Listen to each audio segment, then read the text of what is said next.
Thank you for being here this morning. You are truly a special group. I really mean that for many reasons. For example, Bob, how old are you? Two different ones. How old? 90. I thought 90 years old, and he still wants to learn. Isn't that impressive? Still wants to learn. Then you got young people like Briley and Brianna and others who have been here that are young that want to learn. And then all of us, I'm sure, can find something else to do, and we're here today to learn. So my compliments to you for your desire to learn. Very good to be a part of a learning experience with you, particularly on this subject that is dear to my heart. Remember our theme verse, 2 Timothy 3:15, study to show thyself approved, a workman that needeth not to be ashamed, but able to rightly divide the word of truth. Why is that important? That we be qualified, that we be credible, that we know what we're talking about, so we can be effective in a changing world, a world of modern science in particular. The Bible's authenticity, its ethics, its historicity are all being criticized by people today. And some of them are learned people, but they don't learn about the Bible per se. Thus, we need to be able to use the Bible correctly if we're going to be effective as Christians. And we talked last week about the Bible being a book of theology. It's about the study of God. It tells us about the God-human being relationship. It's a story of salvation and redemption, far more than it is a book of science and a book of history. Now, it has some accurate stuff in it. It has some inaccurate stuff in it about science and history. But when it comes to salvation, you've got the story. You've got the perfect story of salvation history. And we began our study last week by looking at what we call the oral period of transmission. This was a time in history before writing was widely used, where stories, myths, poems, cultural ways, and beliefs were primarily transmitted through the spoken word, by word of mouth. They were passed down from generation to generation by skilled storytellers. And the amazing thing is that this information is as accurate as it is, given the fact that it's as old as it is. I had the privilege of talking with Melody last week after the study, and she brought to my attention something that was very important.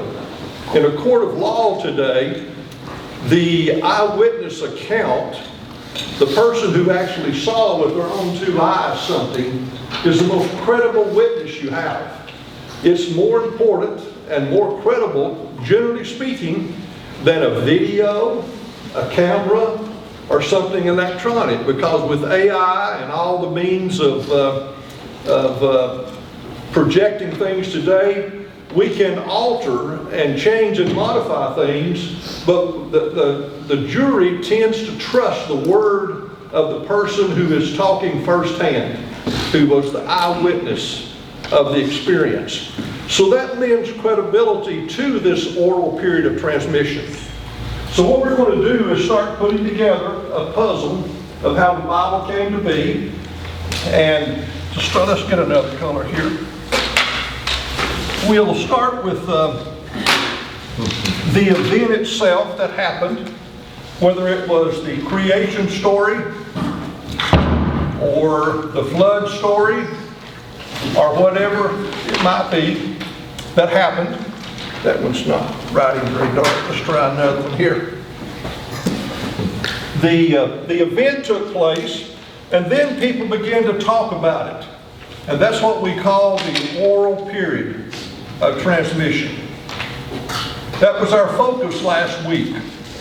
Remember, we passed around some information from person to person to see how accurate what we started with was when it got past 4, 5, 6, 7 people, and it turned out there were some variations, considerable variations, when all the word got around.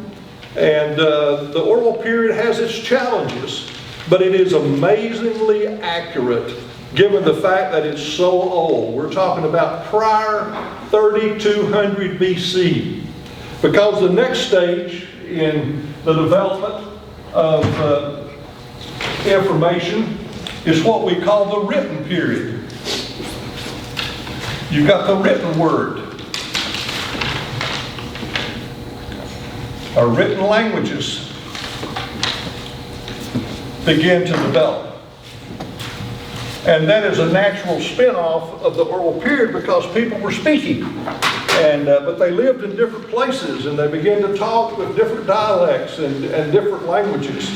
And you have what's the very beginning of language or written information as we know it in a handout today that will show you how the Canaanites communicated.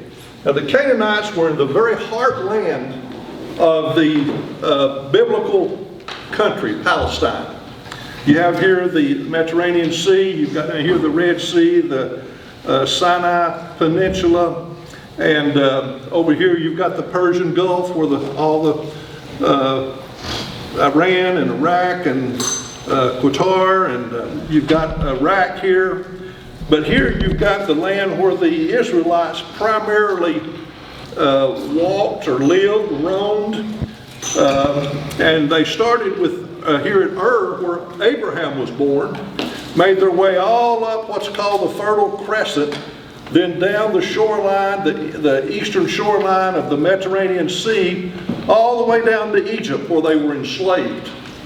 And over here in this area right here, language or written material began to develop, we think. It came about, first of all, with more or less signs.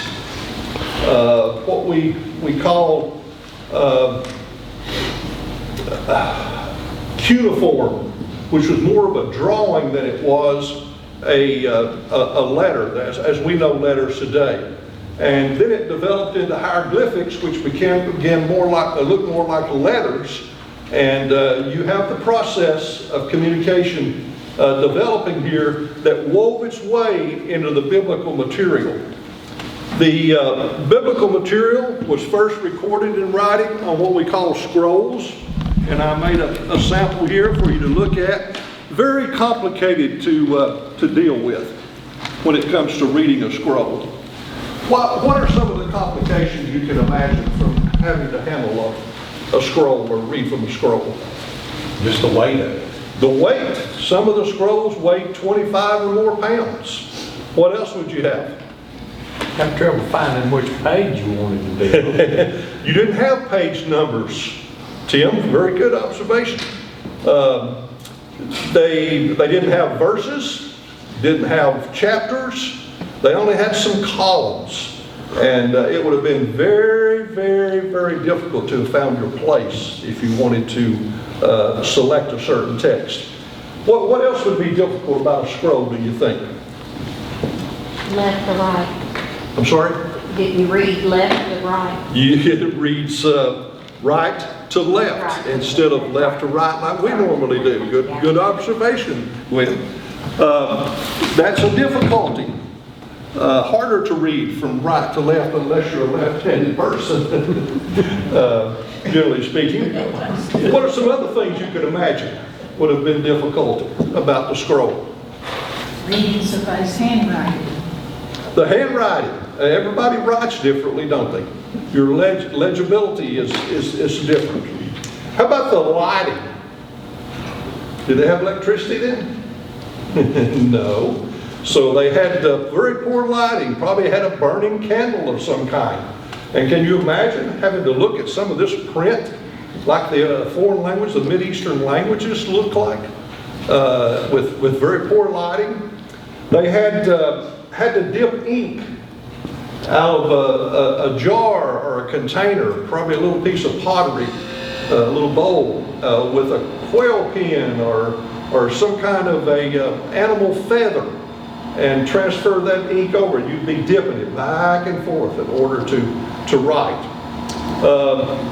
Just the complication of rolling the scroll would have been difficult. Some of them are 125 feet long. In addition to what Neil said, the weight of it, 25 pounds or so sometimes. But just having to handle it would have been very, very difficult. What about mistakes? Probably Would you didn't be- have whiteout. No whiteout. Well said. No whiteout. And granted, you're going to look back at something and realize, well, I didn't go exactly where I should have with that. And then you couldn't erase it, so you had to, what, start over maybe, or blot it out, or I don't know what they did, but it was complicated. How about the notes and the margins? What do you do with them? Remember I said they did have columns in the scrolls, and it was common for the scroll writer that came along later to put a marginal note along the way. And then the next scroll copier or writer would incorporate that marginal note, that side note, right into the content. So you got some information added. How about tears in the material? Just the material itself. Whether it was papyrus material or parchment, it was rough. It come from reed material, had to be dried after it was soaked in water, and you could tear it, and when you tore it, it would maybe cut into a word or take some of the message away. Lots of difficulties come with the early written materials. As I said, the earliest known written material came about up in the Babylonian, Mesopotamian area, up in this area up here. And the Hebrews coming down here from where they picked up, where Abraham took off, he picked up some of this language. The Israelites, as they made their way over to Egypt, they began to pick up some of that written material, or began to write some of it after certain things happened that was very, very important to them. The question is, who penned this information? What type of person was it? Did it have to be a scholar? Did they have scholars? Was it just a common everyday man? Was it the leader of the Israelites that only did the writing? Who did the penning?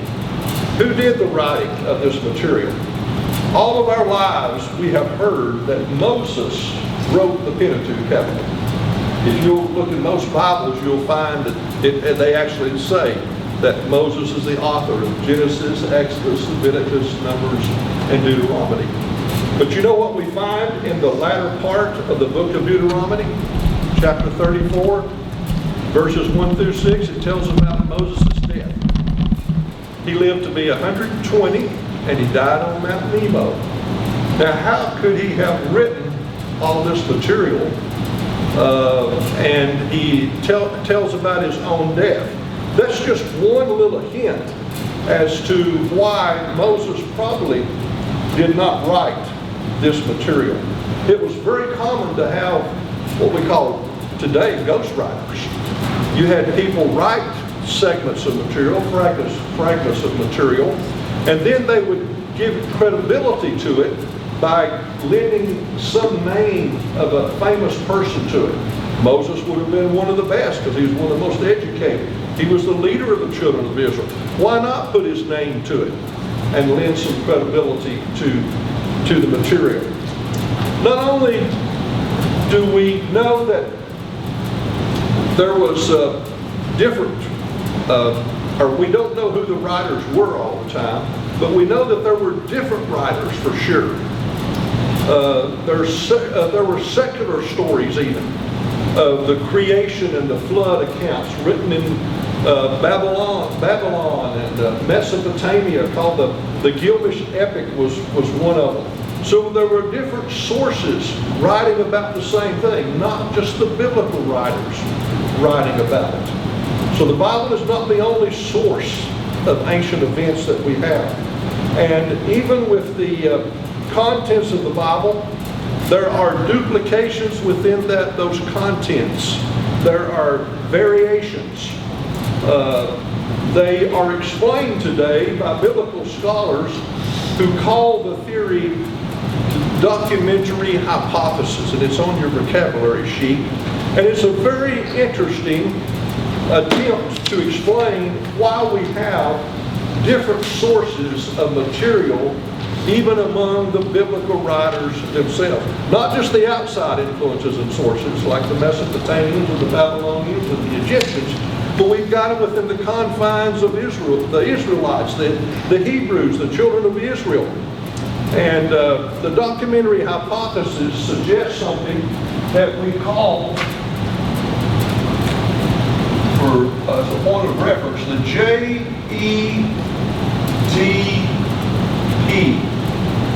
Very important in biblical scholarship. How do we know these different sources exist in the early pages of the Bible? Talking about Genesis, Exodus, Leviticus, Numbers, Deuteronomy, and even into Numbers, and on it goes. We know it because of several characteristics of these sources that are identified in reading the books of the early books of the Bible. For example, the J source we know occurred probably about 1200 to, let's say, 1000 BC. Notice, all this is guesswork. We don't have records to show us exactly, or to tell us exactly. The place, during the time of Solomon probably, the place was probably Jerusalem, which was a significant part of Israel and the southern kingdom. And some of the characteristics of the J source was the name for God was Yahweh, which is transliterated Jehovah. Every time you read the story of the flood or the creation or the Tower of Babel or the Moses striking the rock and getting water, you'll see the name Yahweh used, which is what the J stands for. And that lends itself to suggest that we have a unique source, a source of its own.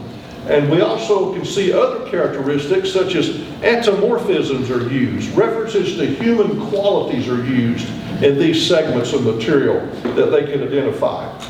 The J source is the source that is used most often in the Pentateuch books, the first 5 books of the Bible. An example. Well, let me hold back on that example here just a minute. Let's give a brief overview of each of these. The E source, we think, was developed or written about the 9th century, somewhere around 900 BC.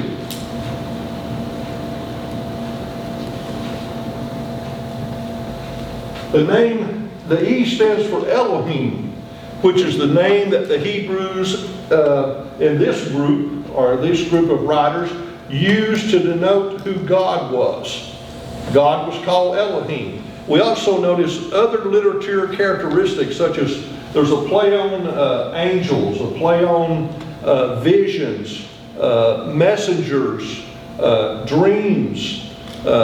When God communicated to the people, He usually came through an angel or a messenger as such. And this material probably was developed in northern Israel to the best of our knowledge. But we see this in Genesis chapter 1, starting with the very first verse, the Elohim reference, and it goes to the 2nd chapter, the 4th verse and the first half of the verse. The J source starts with the 2nd chapter, the 4th verse, and the latter part of the verse, and then carries on with the rest of the creation story. So you'll see these different names of God used, which suggests to the scholars that there are different sources of information. We also have a D source, and the D source is stands for Deuteronomic, has a different style. It's a lot like shorthand. Everything was very specific and very detailed. They didn't elaborate much at all or anything. But we think this was about the 7th century BC that this material was written. It contains Moses' speeches, sermons, the explanation was given for eating unclean meat and clean meat.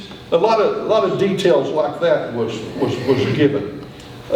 Primarily, this material is found in the book of Deuteronomy and is pretty heavily found in the book of Kings.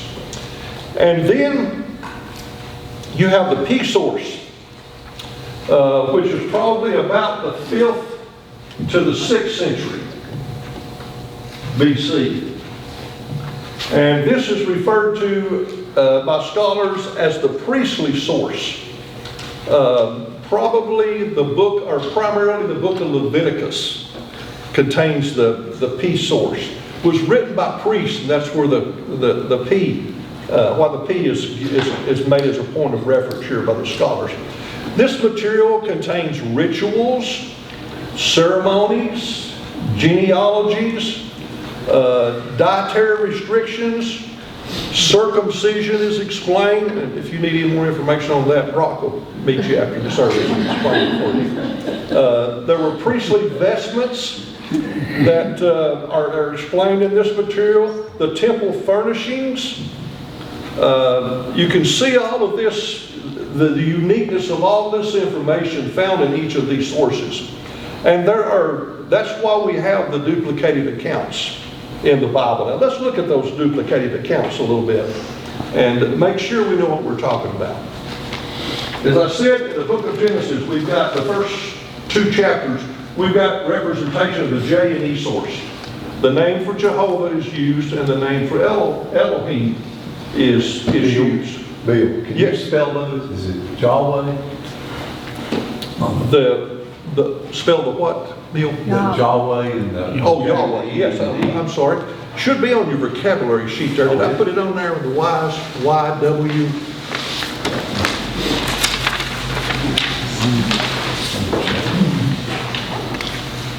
Yahweh on there? Spelled with Y. Pardon? It's spelled with a Y. Yeah, it's spelled with a Y. How do you spell it? Y-W, yeah, E-H. And you'll see it different ways because of the transliteration, but it's Y-A-W-E-H most of the time. What is it? Y-A-W-E-H. It's translated Jehovah. Every time you read the word Jehovah in a translation, Jehovah God, the name Yahweh was actually used, so they transliterated Jehovah. Y-A-W-E-H. Okay, good question. And then Elohim, E-L-O-H-I-M. N-N. E-L-O-H-I-M, Elohim. And the D. And the P is just, Now the D. D is for Deuteronomy, it's the book of Deuteronomy. Yeah, it stands for it. Because most of the material is found in the book of Deuteronomy. Okay, glad you're paying attention to the details there. Will you scoot over just for a second? Just for a second. I like telling you what to do. Right there. Okay. All right, now you can come back. Now, in the creation accounts, we have two, or the creation account, we have 2 of them. Genesis chapter 1 through chapter 2, verse 4a, and chapter 2, 4b, we call it, and following. In the first account, you've got the order of creation as light, the firmament, which is the line between the heavens and the earth. You've got dry land and plants. You've got planets. Then you've got the birds and the animals. And you've got the beast. And you've got man. In the other account,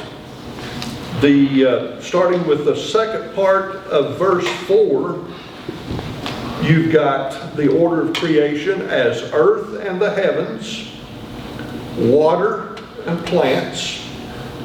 You've got man made from dust, and you've got the Garden of Eden story, and then you've got woman created. So you've got a totally different account of creation. Now let me give you a side note here. We'll preach just a little bit. In the story here where it tells about God making woman, in the creation story, God made woman from one of his ribs. Took a rib out and created woman, right? That's what the Bible says. He didn't take something out of his toe or his feet, did he? Took her out of his side. So the indication here is that man is to walk beside woman, not step on the woman. Okay? We're not to try to lord over women or control women. Women are human beings too. That's how you get into reading theology, when you start looking at things like that. What is the implication here? What is the meaning here? Can you talk about the head too? The head? You left that part out, Turkey. The Bible didn't say anything about the head. I know. I'm trying. Now, so you've got variations in the two creation accounts. Then you have the Great Flood account, which is recorded in Genesis 6, 5 through 8, and then you've got the parallel account in Genesis 6, 9 through 13. Once again, you've got the J and P sources, the Jehovah, and this time you've got the P source. The J source, in the J source, God tells Noah to take one pair of unclean animals. And in the also in the J source, he says take 7 clean animals. One pair of unclean, 7 clean. And then if you look at the P source, you've got reference to God ordering Noah to take a pair of all animals, just a pair, 2 of all animals. So you've got a variation there that you've got to deal with somehow. In the story of the flood also, the J source says the flood lasted 40 days, and then you had 21 days to pass before the water actually soaked up in the ground. And the P source says the flood lasted 150 days. Quite a difference there. How do you reconcile the two? You got different sources. You've got the process of the oral period taking shape. You've got the written languages that are copied over and over. Variations develop. Understandings are different. But the point of the story is God created all things. And secondly, in the flood, God protected his people. That's the theology of it. You've also got the story of the Egyptian plagues. You've got two counts of it. Remember, God punished Egypt for not freeing or enslaving the Israelites. In Exodus chapter 7 through 12, the reference is to 10 plagues. Remember the plagues? They were turning we commonly refer to it as the water to blood, but the word actually means algae. The water turned to algae where you couldn't drink it. You had the plague of the frogs, you had the lice, the flies, the livestock were all killed. You had bats, you had hail, you had locusts, you had the darkness, and you had the firstborn was killed. And then in Deuteronomy 28, where you have another account of the Egyptian plagues, you've got 12 plagues referred to. There's some plagues that weren't mentioned in the first one, which are different. You had extreme heat, and blindness was introduced as part of the plagues. Now, remember the story of Moses striking the rock? We always hear it referred to as Moses struck a rock, water came out of it. The people were thirsty. Well, there's 2 accounts of that story. Exodus 17 says that Moses struck the rock with a rod. He hit it, cracked it, whatever. Water came rushing out. The same account in Numbers 20 says that Moses spoke to the rock. He didn't strike it.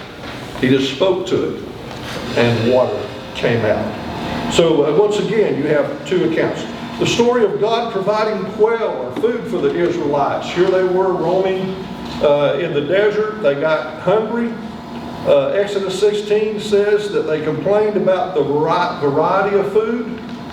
In Numbers 11, they were grumbling about just the manna, the bread, so to speak. So different accounts. And they show how some editor, redactor, or some professional scholar wove all of this information, all this material together, and tried to tell the story of God redeeming His creation. Creation fell, such as Adam and Eve falling in the Garden of Eden, sinning, and God restores them. And that's the gist of every story here, is God is redeeming His people. It's like a beautiful quilt being assembled. And it's amazing with the process of oral transmission and the means of early written material on scrolls, and before that even tablets of stone and whatever piece of metal they could find. It's amazing it all got captured, and it got woven into a story form, and is told and preserved for us in the scriptures like we have it today. A side note, I know you hear a lot on the news, and you hear a lot in religious circles today about Christians and the Bible, and how we need to take the Bible literally true. I call those kind of people Bible thumpers. They want to beat you over the head with the Bible. They want to use the Bible when it's convenient, but they don't want to deal with all parts of it. Beware of Christians who argue that the creation story is literal, like you want to think of it when you've got two accounts. But they don't think that Jesus meant it literally when He said, and I quote, "How you treat the hungry, the thirsty, the immigrant, the poor, the sick, the prisoner, is how you treat me." How do we sort out what you take literal and what you don't?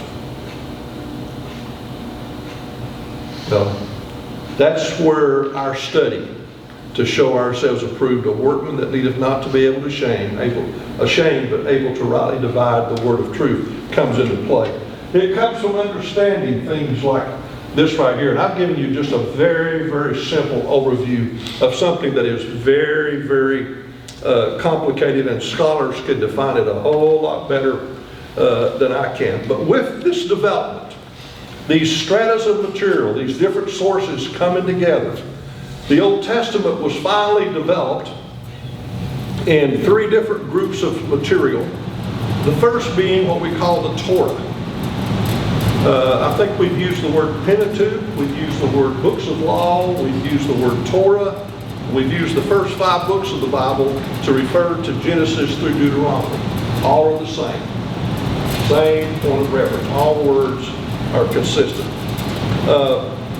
This was an era of about 2000 to 1200 BC, when the books of law or the Pentateuch books were, or the information that's recorded in the Pentateuch books was actually happening.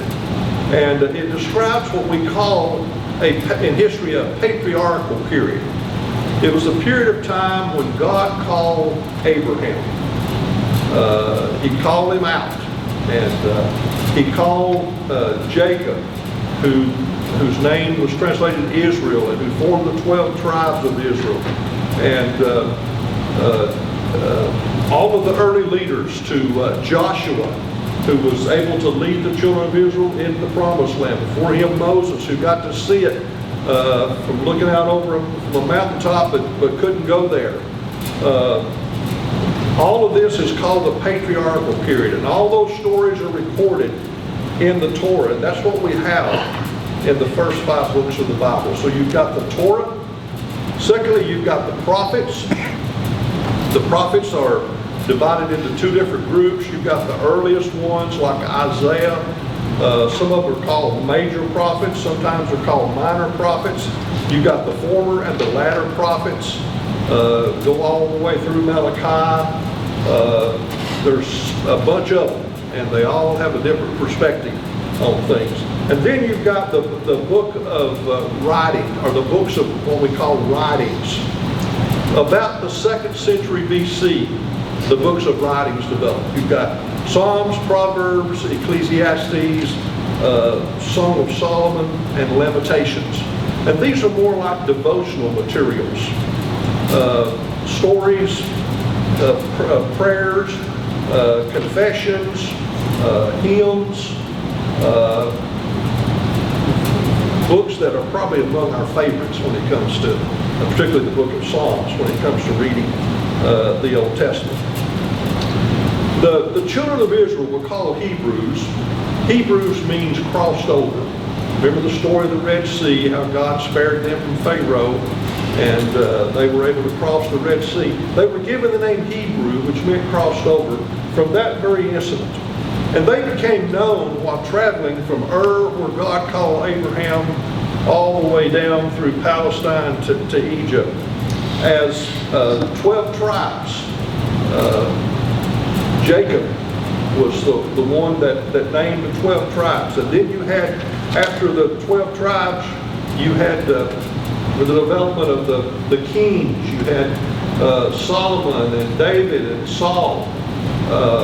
So you had a period of the kings. All of this is covered in this Old Testament material that we just talked about. As these Hebrews traveled, they had some characteristics about them that lends itself to a better understanding of the Scriptures. One of them is there were 12 tribes. You had a northern and southern kingdom eventually. They were monotheistic. They believed in one God. They were not polytheistic, believing in many gods.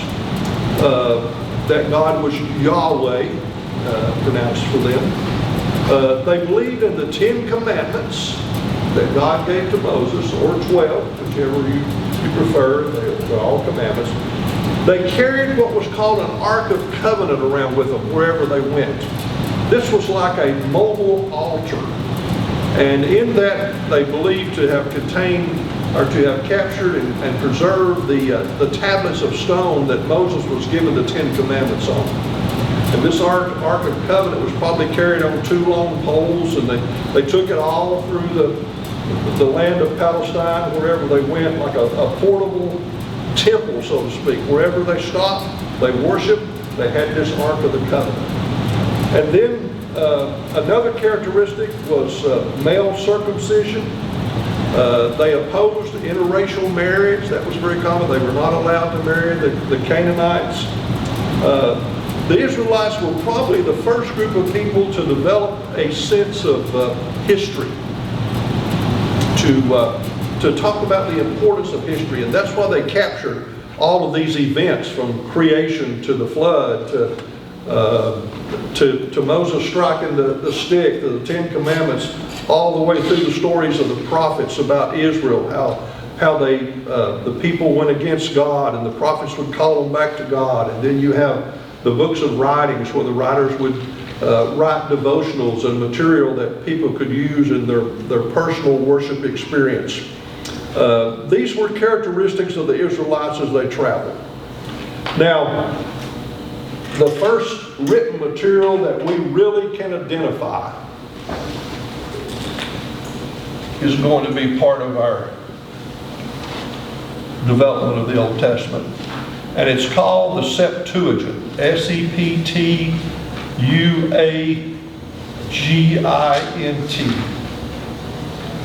The Septuagint is a translation of the written Hebrew Old Testament books, the Torah, the prophets, and the writings, that was translated into Greek. By about 200 BC, the Greek people had more or less traveled and expanded in their influences from up here where Greece is, in the northern part of the Mediterranean above the Cyprus island, they had come down and influenced the land of Palestine. And they were influencing the Israelites.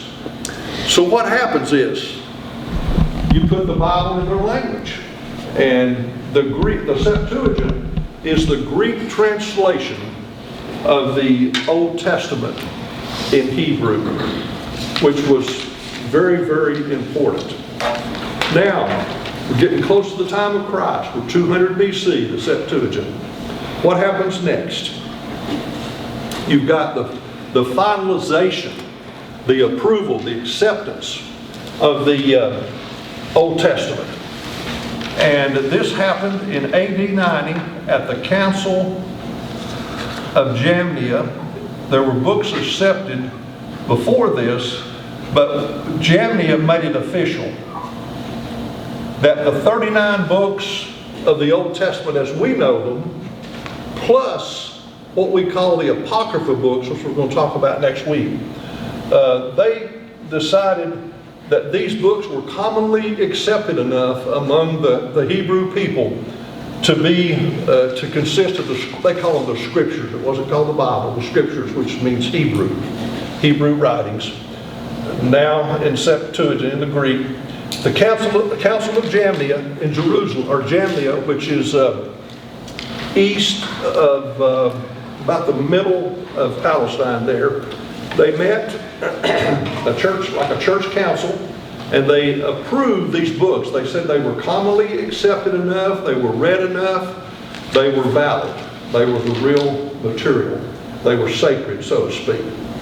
Now, questions loom large in the minds of scholars today as how this decision was made. All we can do, honestly, is speculate. We don't have any records of the Council of Jamnia. We just know that it happened, and we know that that's when the approval of the 39 books occurred. There were problem books during that time that the religious people, the Jews, debated for their acceptance. For example, the book of Esther in the Old Testament. Why would you question the book of Esther? Why would some people maybe not want it in the canon, the final selection of the Bible? Female. It doesn't, a female, that would have been good cause in the Hebrew mindset, wouldn't it? Does it mention? The real reason it doesn't use the name God in it. You got a book in the Old Testament that doesn't even use the name God. Esther was debated probably, very heavy. You also have the last 3 chapters of Daniel. One of them is called Bel and the Dragon, that were dropped out. They just cut Daniel off at, I think, chapter 12. And the chapters 13, 14, 15 ended up in what's called the Apocrypha, which are the books of the intertestament period between the Old Testament and the New Testament. And we're going to talk about them next week. So you had books that were accepted partially, but not entirely. Now, what criterion was used? How would you decide if you were sitting at the Council of Jamnia? What books to include, what books to put a stamp of approval on and say, this is the Old Testament, this is the authority, this is the inspired material, this is what we believe, this is who we are, this is what we're going to preserve. Well, what criteria would you use to carry that forward? Makes for a good discussion, a lot of thought. And you can think about that this week, okay? And then the other thing you want to think about, what do you do with the books left out? There are a bunch of religious writings that were left out of the 39 canonized books of the Old Testament. What do you do with them? As a matter of fact, for these Bible thumpers that I referred to earlier, most of them favor the King James Version. They will tell you, most of them will tell you that King James Version is the true version and so forth. Did you know that the original King James Version of the Bible had the Apocrypha books in them? The books that we're going to talk about that didn't make the Old Testament canon, that we commonly, the 39 books, they were left out. They were in the original King James Version and got left out eventually. We're going to talk about that process when we get into translations and so forth. It's a very interesting story, I think. But how do you decide these things? A lot of good questions to think about. Well, our time is up, and I promised you I wouldn't go past 11:30. But anybody got a quick question or comment you want to make? Some of these books, I've thumbed through the Catholic Bible Yes. at my doctor's office. I come across books, I'm like, I've never heard of that book. Yeah. And I asked them, is that where some of these books or They're called they didn't apocryphal. make the cut in King James, but they did in a different version? They're called the Apocrypha books. And then there's a group that's called pseudepigrapha books, which kind of get out on the edge of reality, or what we believe. For example, one of the stories in the pseudepigrapha books tells about Jesus getting married. That's different than what we've ever been taught to think about this. But you've got a lot of good content in the Apocrypha books, a lot of good content. A lot of stories are repeated that are in the Old Testament books that we accept in the Apocrypha books. And you'll find the Apocrypha over here in some of these books over here, a lot of them. Somebody told me you had the Geneva Bible and brought it. Who was it? Thank you. Yeah, I brought it. Okay, Debbie. She brought the Geneva Bible, and I bet the Geneva Bible has it in there, doesn't it? They have the Apocrypha in it? Here's the Geneva Bible. We're going to talk about these different translations. Yeah, it's got the Apocrypha books in it. They were commonly accepted for hundreds, over 1,000 years actually, as biblical materials, and we don't use them today in most Protestant circles anyway. The Catholics do to some extent. Anybody else? I have a question. KK? Okay, I've never asked this before, never thought of it, and I've heard this 2 or 3 times before. Yahweh Elohim. Yes. What about that? That's the name they use for God. Well, what did they use down in Deuteronomy and? Okay, I didn't make that good and clear. Thank you. These have to do more with style and content. Like the Deuteronomy books talks about the laws and what's unclean, what's not. And then the priestly got it more into Moses' sermons. And so they just figured this is a group of materials that they just surmise that this is a group of materials that's different from everything else. And it probably came about separately. But do they They didn't. use the word God? I mean, they have to use the word God. I've seen it 2 or 3 By times. then they were using Jehovah Okay, that's very not wrong. commonly. Yeah. You'll see the transition of it moving forward. But you'll see a lot of back and forth with Jehovah and Elohim in these books here, or his early writings. Okay. Good enough. Thank you very much for being here today. Mary Ann, thank you for getting these up out of bed.